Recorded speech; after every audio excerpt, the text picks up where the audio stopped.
Cette vidéo propose d'expliquer l'origine et le sens du titre Two Minutes to Midnight d'Iron Maiden, d'évoquer ce à quoi ce titre fait référence et d'analyser la pochette et les paroles afin d'en savoir plus sur le message que ce titre délivre.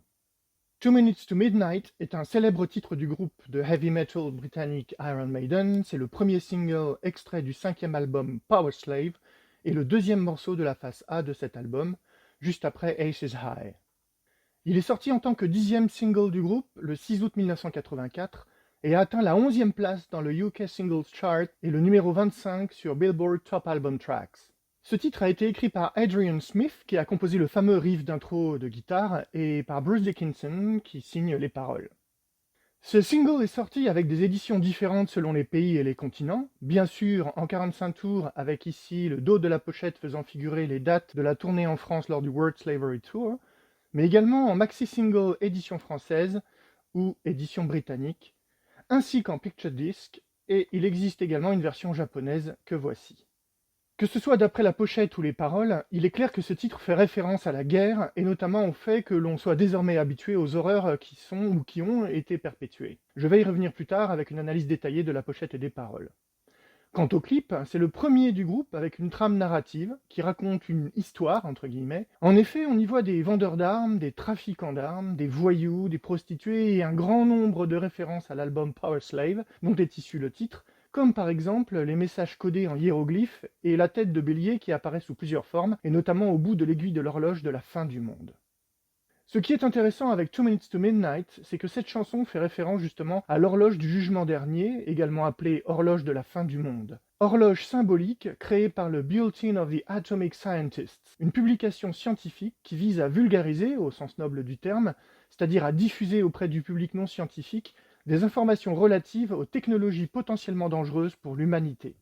C'est surtout dans le refrain que cette horloge et ses aiguilles qui menacent d'annoncer la fin du monde sont évoquées. Minuit moins 2, c'était à l'époque de la sortie de ce titre, en 1984, l'heure la plus proche de minuit jamais atteinte par l'horloge. En effet, en septembre 1953, au début de la guerre froide, l'horloge atteignit 23h58. Cela s'est produit lorsque les États-Unis et l'Union soviétique ont tous deux testé des bombes H à quelques mois d'intervalle, je vais y revenir également plus tard. Le morceau de la phase B du 45 tours est une reprise de Rainbow's Gold, un titre du groupe rock progressif britannique Beckett, initialement sorti en 1974. Une autre phase B, intitulée Mission from Mary, figure sur les maxi 45 tours. C'est un enregistrement d'une dispute, réalisée incognito par Bruce Dickinson, entre le bassiste Steve Harris et le batteur Nico McBrain, laquelle s'est produite après un concert à Allentown, en Pennsylvanie, lors du World Peace Tour du groupe en 1983. Cette dispute s'est produite en raison d'un malentendu sur scène à cause de problèmes techniques avec la basse de Steve Harris. Ce dernier avait demandé à un ingénieur lumière de dire à Nico McBrain, qui était en train de faire un solo de batterie, de continuer le temps que le problème soit résolu, ce qui avait conduit à une erreur du solo de batterie de Nico McBrain, qui n'avait rien compris à ce qui se passait, et donc il avait pété les plombs parce qu'il s'était tout simplement planté. Bref, revenons au cœur du sujet, qu'est-ce que l'horloge de la fin du monde ? L'horloge de la fin du monde est un symbole qui représente la probabilité d'une catastrophe mondiale causée par l'homme. L'heure indiquée par l'horloge de la fin du monde fixe donc la catastrophe mondiale hypothétique à minuit, et l'opinion des membres du Bulletin of the Atomic Scientists Science and Security Board de Chicago sur la proximité du monde à une catastrophe mondiale décide du nombre de minutes avant minuit. Son réglage d'origine, en 1947, était alors de minuit moins 7. C'est une conception qui a pour objectif d'avertir le public de la proximité de la destruction totale de notre monde avec des technologies dangereuses de notre propre fabrication. C'est bien sûr une métaphore, un rappel des périls auxquels nous devons faire face si nous voulons survivre sur cette planète.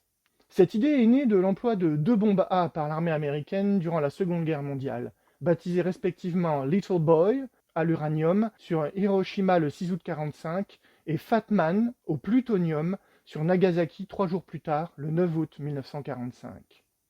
Lorsque l'horloge de la fin du monde a été créée en 1947, le plus grand danger pour l'humanité provenait donc des armes nucléaires, en particulier de la perspective que les États-Unis et l'Union soviétique se dirigent vers une course aux armements nucléaires. Et c'est exactement ce qui s'est passé, malgré les sourires des vainqueurs de la Seconde Guerre mondiale, ici Winston Churchill, Harry Truman et Staline, en 1947 lors de la conférence de Yalta, en Crimée. Le bulletin a donc été publié sous forme papier au fil des évolutions scientifiques, politiques et militaires en 1947, puis en 1949, 1953, 1960, 1963, 1968, 1970, 1972, 1974, 1984, 1990, 1991 et 1998.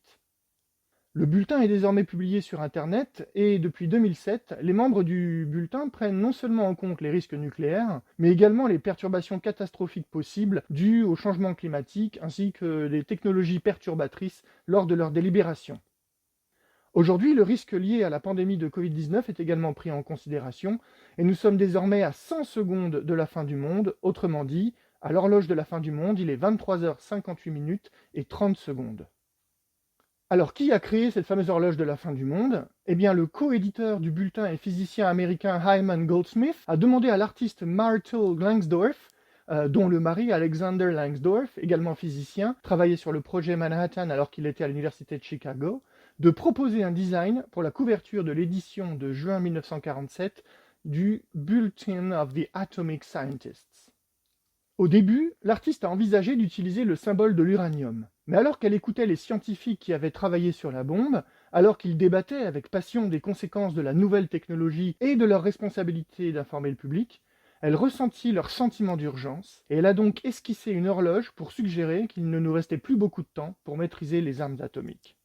Le graphiste Michael Bierut a réinventé l'image emblématique en 2007. Alors, qui décide de l'heure qu'il est à la pendule du jugement dernier, la pendule de la fin du monde? Le bulletin a réinitialisé l'aiguille des minutes de l'horloge du jugement dernier 24 fois depuis ses débuts en 1947. Au début, le rédacteur en chef du bulletin, Eugene Rabinovich, décidait seul si l'aiguille des minutes devait être déplacée. Scientifique lui-même, parlant couramment le russe car il était né en Union soviétique, et leader du mouvement international de désarmement, il était en conversation constante avec des scientifiques et des experts au sein et en dehors des gouvernements, et ce dans de nombreuses régions du monde. Sur la base de ces discussions, il décidait où l'aiguille de l'horloge devait être réglée et expliquait sa pensée dans les pages du bulletin en collaboration avec les autres membres du bulletin. À la mort de Rabinovich en 1973, le Bureau de la science et de la sécurité du bulletin a repris la responsabilité et s'est depuis réuni 2 fois par an pour discuter des événements mondiaux et réinitialiser l'horloge si nécessaire. Le conseil est composé de scientifiques et d'autres experts ayant une connaissance approfondie de la technologie nucléaire et de la science du climat, qui fournissent souvent des conseils d'experts au gouvernement et aux agences internationales. Ils consultent largement leurs collègues dans un éventail de disciplines et sollicitent également l'avis du comité des sponsors du bulletin, qui comprend pas moins de 13 lauréats du prix Nobel. Alors, quels événements ont fait bouger l'aiguille des minutes au cadran de l'horloge de la fin du monde? Tout commence en août 1945, lorsque les Américains élaborent la bombe A et larguent sur Hiroshima et Nagasaki leur bombe, j'en ai parlé juste avant. En 1947, l'heure est fixée à 23h53. 2 ans plus tard, en 1949, l'heure passe à minuit moins 3, après que l'Union soviétique a testé sa première bombe atomique au Kazakhstan. Comme évoqué précédemment, c'est en 1953 que l'horloge atteint son heure la plus proche de minuit, après avoir avancé d'1 minute à 23h58, donc 2 minutes to midnight, tandis que le Royaume-Uni entre à son tour dans le club, si je puis dire, des détenteurs de la bombe H, et surtout que les États-Unis et l'Union soviétique testent tous deux des bombes H, des bombes à hydrogène, à 9 mois d'intervalle. En effet, du côté américain, on réalise le premier test à grande échelle d'un dispositif thermonucléaire sous le nom de code Ivy Mike, le 1er novembre 1952, sur l'île Deluge Lab dans l'atoll d'Enewetak, dans la nation insulaire désormais indépendante des îles Marshall, en Océanie. C'était alors le premier test complet de la conception Teller-Ulam, un dispositif à fusion étagée d'une puissance de 10,4 mégatonnes.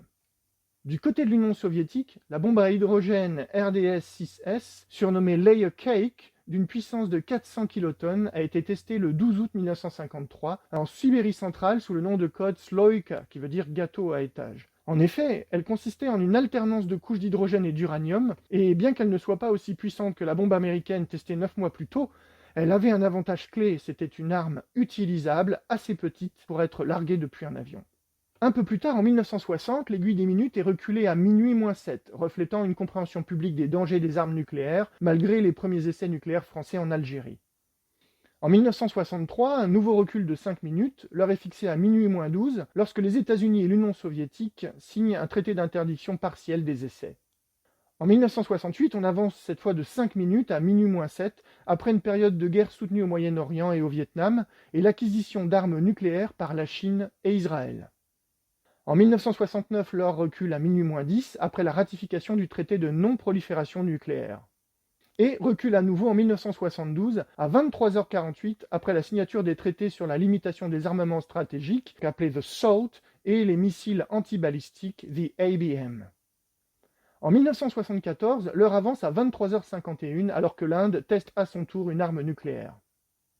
En 1980, l'heure est fixée à 23h53, après plusieurs années marquées par la montée du nationalisme et du terrorisme et une rupture des pourparlers entre les superpuissances de la guerre froide. Et l'heure est à nouveau avancée en 1981 à 23h56, alors que la guerre froide se poursuit et que la course aux armements s'intensifie sous la présidence de Ronald Reagan aux États-Unis, ainsi qu'en 1984, année de sortie du titre 2 Minutes to Midnight, alors que la course aux armements ne se relâche pas et que les relations des blocs de l'Est et de l'Ouest sont au plus froid. En 1988, il y a enfin un recul à 23h54, après que les États-Unis et l'URSS ont amélioré leurs relations et signé un accord. En 1990, le recul se confirme à 23h52, après la chute du mur de Berlin le 9 novembre 1989 et l'effondrement qui s'ensuit du communisme en Europe de l'Est. Et en 1991, l'heure est fixée à 23h43, l'heure la plus éloignée de minuit jusqu'à ce jour, après la signature du SALT, le traité de réduction des armes stratégiques entre les États-Unis et l'Union soviétique. Mais en 1995, l'espoir d'un monde sans armes nucléaires s'amenuise à nouveau, et l'heure est fixée à 23h46, alors que les dépenses militaires se poursuivent et que naissent des inquiétudes quant à la propagation de la matière grise et des capacités nucléaires de l'ex-Union soviétique. Et l'avance de l'heure vers minuit s'accentue de 1998 à 23h51, après que l'Inde et le Pakistan ont réalisé des essais nucléaires au milieu des tensions régionales croissantes et que les États-Unis et la Russie se sont montrés incapables de réduire de manière satisfaisante leur stock d'armes nucléaires. En 2002, on avance de 7 minutes car le bulletin cite peu de progrès en matière de désarmement nucléaire mondial. En 2007, la situation s'aggrave et le Bulletin of Atomic Scientists annonce un changement d'horloge à minuit moins 5, craignant l'arrivée du deuxième âge nucléaire. Et en 2017, l'horloge est réglée à 150 secondes de minuit, à 23h57 minutes et 30 secondes, pour deux raisons. Une montée du nationalisme strident, entre guillemets, dans le monde, et surtout la rhétorique inquiétante du président américain Donald Trump à propos de la Corée du Nord, de la Russie et des armes nucléaires pouvant déboucher sur un conflit majeur. Ce paramètre linguistique et langagier a provoqué la deuxième heure la plus proche de minuit depuis son introduction. Voici un graphique de l'horloge de la fin du monde depuis 1947 jusqu'à 2017. Les points les plus bas sur le graphique représentent une probabilité plus élevée de catastrophe technologique ou environnementale, et les points les plus élevés représentent une probabilité plus faible. On perçoit facilement les pics hauts et les pics bas, avec 3 pics de tension en 1953, 1984 et 2020, et la période de détente à partir de 1991, avec la fin de la guerre froide, lorsque les États-Unis et l'Union soviétique ont signé le traité de réduction des armements stratégiques, le premier traité prévoyant des réductions importantes des arsenaux d'armes nucléaires stratégiques des deux pays. Voilà pour l'histoire avec un grand H. Côté pochette, on retrouve Eddie en soldat avec un fusil d'assaut automatique dans une main, tandis qu'il nous interpelle, voire nous accuse de son doigt pointé vers nous, ce qui fait écho à un vers du deuxième couplet. Ce geste fait évidemment surtout référence à deux affiches de propagande. La première date de 1914. Cette œuvre de Alfred Leith nous montre un portrait représentant Lord Kitchener, le secrétaire d'État à la guerre du Royaume-Uni de l'époque, qui interpelle le passant afin que celui-ci s'engage dans l'armée. C'est une image utilisée pour la campagne de recrutement de l'armée britannique pendant la Première Guerre mondiale. Elle inspire régulièrement depuis cette époque de nombreux autres artistes à travers le monde, notamment pour une autre affiche que voici, sans doute encore plus célèbre, celle de l'artiste James Montgomery Flagg, où l'oncle Sam appelle à s'engager dans l'armée des États-Unis, cette fois en 1917. Cette couverture du magazine New Yorker est ensuite devenue une affiche de propagande, laquelle a été reprise par Dying Fetus, qui ajoute des dollars dans les yeux de l'oncle Sam, un peu à la Picsou, et transforme le slogan en « Je veux que vous arrêtiez de penser et commenciez à tuer ».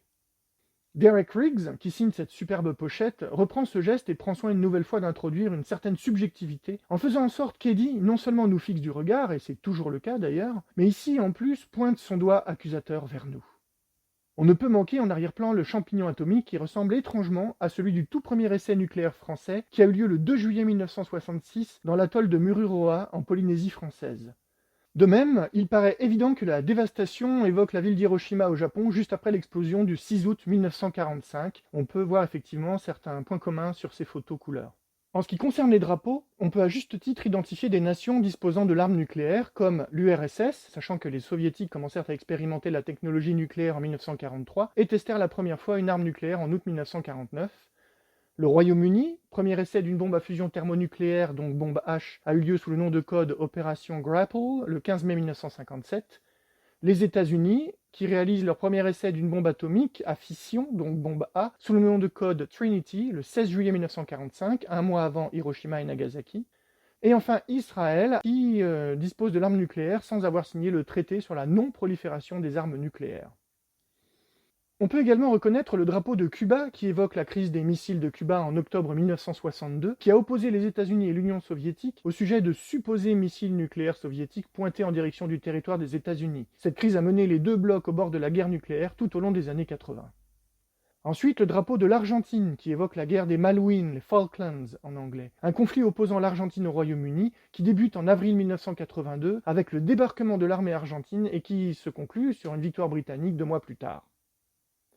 On reconnaît le drapeau iranien de 1964 à 1980, qui évoque évidemment la guerre qui a opposé l'Iran, dirigé à l'époque par l'ayatollah Khomeini, à l'Irak de Saddam Hussein entre le 22 septembre 1980, date de l'invasion de l'Iran chiite par l'Irak sunnite, et le 20 août 1988, conséquence de la révolution iranienne de 1979. Et voici le drapeau de l'Irak sur la période du 31 octobre 1963 au 13 janvier 1991, ce qui en quelque sorte préfigure les deux guerres du Golfe de 1990 à 91 et de 2003 à 2011. Et on en termine avec le drapeau de l'Afghanistan, qui fait référence à la guerre qui a ravagé l'Afghanistan du 27 décembre 1979 au 15 février 1989, lors de laquelle l'armée de l'Union des républiques socialistes soviétiques a fait face aux Moudjahidines, les guerriers saints, soutenus par les États-Unis et l'Arabie saoudite. Du fait de l'implication financière et militaire des États-Unis et de l'URSS, cette guerre est considérée comme une des dernières crises de la guerre froide. Dans l'affiche d'annonce de Legacy of the Beast Tour 2022, le visuel est celui de la pochette de Two Minutes to Midnight, mais avec Lady du Trooper qui joue au marionnettiste avec le diable de l'affiche de Legacy of the Beast Tour 2018. Et dans cette affiche, les drapeaux correspondent en fait aux pays qui devaient accueillir les concerts en 2021, mais qui ont été reportés en raison de la pandémie de Covid-19, comme en atteste cette liste de dates. Alors il se trouve que ces drapeaux sont dans l'ordre de la tournée. On commence donc avec la Finlande, le Royaume-Uni, la Belgique, le Danemark, la République tchèque, la Norvège, la France, les Pays-Bas, la Suisse, l'Allemagne, l'Italie, l'Autriche, la Suède, la Pologne, l'Espagne et enfin le Portugal. Alors venons-en maintenant aux paroles du morceau Two Minutes to Midnight. Donc le morceau se décompose de manière tout à fait classique en un premier couplet, suivi d'un pont et d'un refrain, ensuite un deuxième couplet avec encore un pont et un refrain, et ensuite, pour terminer, un troisième couplet et une troisième fois le pont et le refrain, et une conclusion, avec entre le deuxième refrain et le troisième couplet, les solos et le break. Évidemment, avec une chanson qui traite de la guerre, on peut s'attendre à avoir un vocabulaire spécifique du thème, et en effet, on a le verbe tuer, le verbe tirer, on a la notion de douille, d'arme, de canon, on a le tueur, aller en guerre, encore tuer, le napalm, la machine de guerre et un meilleur type de canon. Le vocabulaire de l'atteinte à l'intégrité du corps humain n'est pas en reste, puisqu'on a justement le verbe mutiler, on a le sang, un sanglant qui apparaît, la douleur, pas de liberté sans tache de sang, pour tuer le fœtus dans le ventre de sa mère, les cris des humains napalmés en flammes, le carnage, couper la viande, lécher la sauce de viande, et nous graissons les mâchoires de la machine de guerre et la nourrissons avec nos bébés, les sacs mortuaires, les petites cloques des enfants déchirées en deux, les cerveaux gélifiés, bon bref, l'imagerie est assez violente, mais c'est le thème qui veut ça, et c'est exactement ce que dénonce le morceau. Alors ensuite, on a des termes qui peuvent être interprétés de manière tout à fait polysémique, comme par exemple le terme shell, qui désigne la coquille, l'enveloppe, mais aussi la douille d'une balle.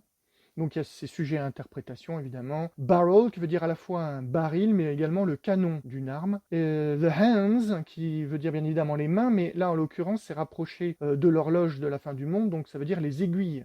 Et enfin, nous avons des oxymores comme living death, la mort vivante. Un oxymore, c'est l'opposition de deux termes qui ne sont pas censés aller ensemble. On retrouve ça avec Belsen Feast, le festin à la Belsen. Alors, ces oxymores, ce sont des éléments linguistiques qui sont corroborés par ce que confie Bruce Dickinson dans les bonus du disque 2 du DVD Live After Death. C'est à propos de l'aspect romantique de la guerre et comment on en est à la fois dégoûté et fasciné. Ainsi, avec son titre 2 Minutes to Midnight, Iron Maiden fait non seulement directement allusion à l'horloge de la fin du monde, mais ne manque pas de dénoncer les politiques d'ingérence et d'armement des différents pays qui pourraient mener à un holocauste nucléaire.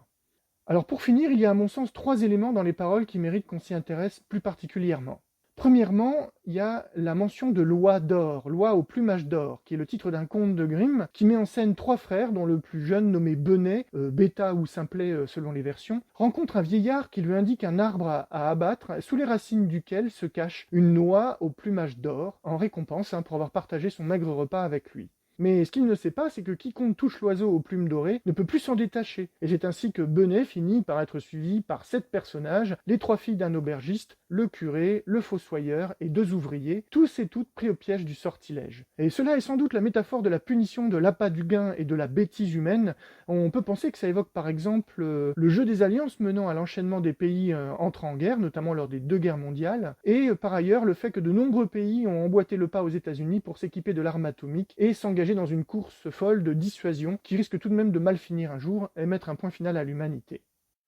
Le peintre Peter Bruegel l'Ancien a représenté cette même notion en 1568 dans son tableau La parabole des aveugles, qui fait en fait référence à la parabole du Christ adressée aux pharisiens. Je cite « Laissez-les, ce sont des aveugles qui guident des aveugles. Or, si un aveugle guide un aveugle, ils tomberont tous deux dans la fosse. » Fin de citation. Et cela s'applique aux nations. D'ailleurs, l'expression de blind man apparaît dans les paroles et fait référence à ceux qui ne voient pas les conséquences de leurs actes.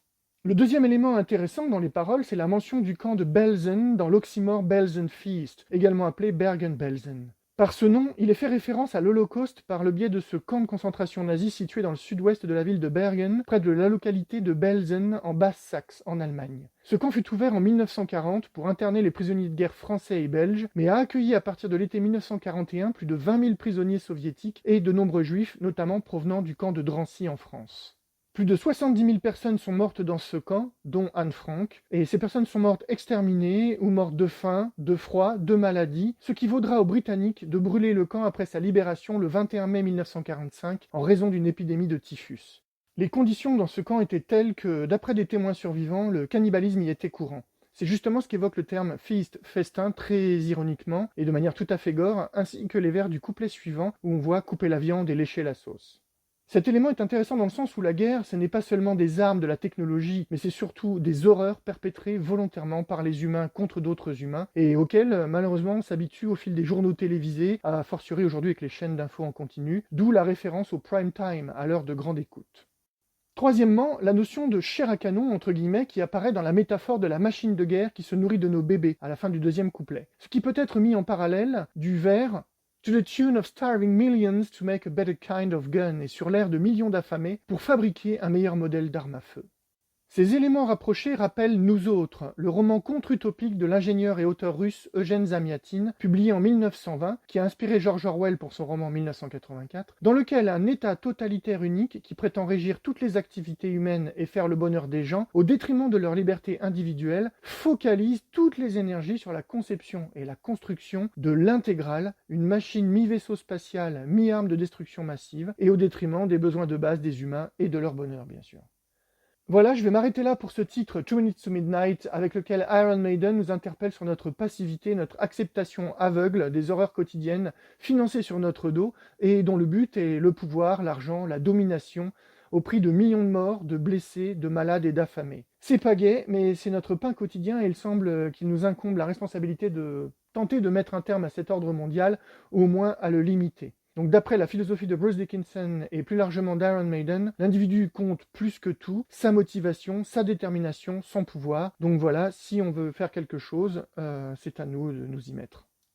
Voilà, je vous remercie pour votre écoute, j'espère que vous avez appris quelques détails. En tous les cas, je vous dis à bientôt pour une prochaine vidéo sur un autre titre d'Iron Maiden.